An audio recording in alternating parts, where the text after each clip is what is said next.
Hi, it's Elizabeth from anthropology class. We just read If He Hollers, Let Him Go, Ignore My Cat. Sorry, she doesn't want to get out of the frame. And I noticed a lot of themes, as I'm sure you all have, and I'm going to quickly overview them. Racism, obviously between black and white people, but also within those races. Sexism, for example, women are seen as sex objects, usually anyway, but especially in this book. There's a lot of sexual harassment. Perhaps they didn't consider that sexual harassment during that time, but nowadays whistling at women or making passes at women is not okay whatsoever. And then along with sexism, there's sexuality.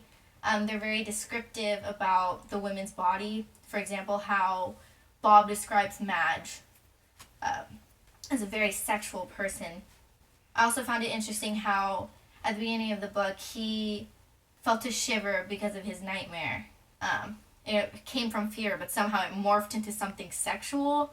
Kind of weird, but it says a lot about Bob as a person. There's a lot of class differentiation, once again, obviously between black and white people, but within those races as well. For example, Madge is very low class white woman. I guess she'd be considered white trash nowadays. She works at the plant. And then there's people that Alice hangs out with, the white people she hangs out with. They go to higher class restaurants and whatnot. And then within the black race, for example, Alice and Bob are very different people. She's higher class black person, almost white, and then Bob is not. There's a lot of anger, and I'll delve into anger, fear, and racism later. I also noticed there's a lot of insanity going on. Bob is growing less and less emotionally stable as the book progresses. He laughs to himself. If you see someone laughing to themselves, they're probably not okay in the head.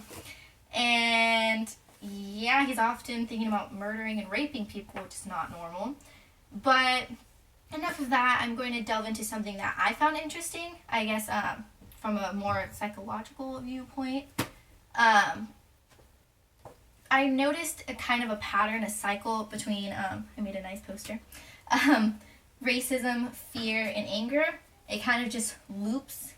There's no exact starting point, but I'm going to start with racism. And this isn't just present within Bob, especially Bob, because he's the main character, so obviously they're going to speak more about that with him, but even with the other characters, and just white people in general in this book. And even in real life, this applies to real life. Okay, just kidding. I'm going to start with fear. So, the book starts off with Bob feeling scared. That in itself shows you how important fear as a theme is to the novel. It's the first idea thrown out there. That should be a hint. That is very, very, very significant. He was saying how every day he wakes up in fear. And you can assume that's because he's a black man in white society, where white people dominate and they're the dominant culture. So, which is understandable because black people have no power whatsoever, especially during this time. And then white people can easily abuse their power. For example, how the policemen pulled over Alice and Bob.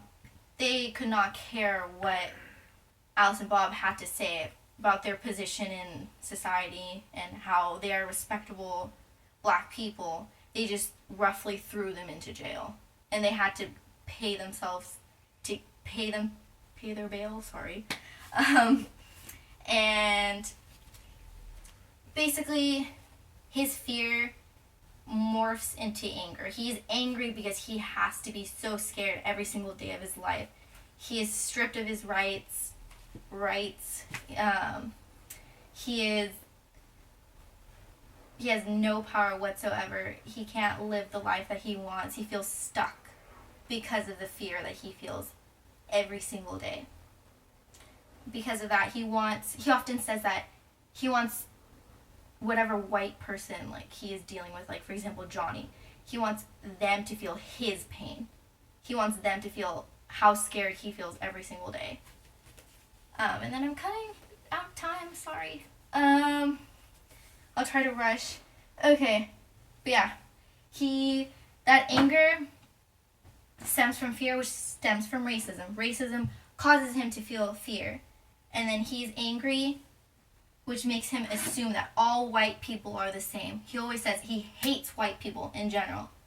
And then very quickly I'm going to say that it's the same way with white people. For example, Johnny, he just hurt Bob, and because of that, Bob is angry with him. Bob came to him. He was just waiting for him with the dog, and I think it was a dog, in the plant, and he felt fear, obviously, because someone's about to attack him, but he assumed because he is black, that's why he's waiting for him with the dog, and because he beat him up, but because people automatically assume, at least in this book and sometimes today, that black people are criminals, they're violent, they have bad intentions. But that fear turned into anger. He thought it would be like patriotic of him to protect his whiteness by defending himself against Bob. He threatened Bob back. But yeah, it just loops around and around, and there's no more time left, so I'm going to leave. Bye guys, thanks for listening to me. Awkward.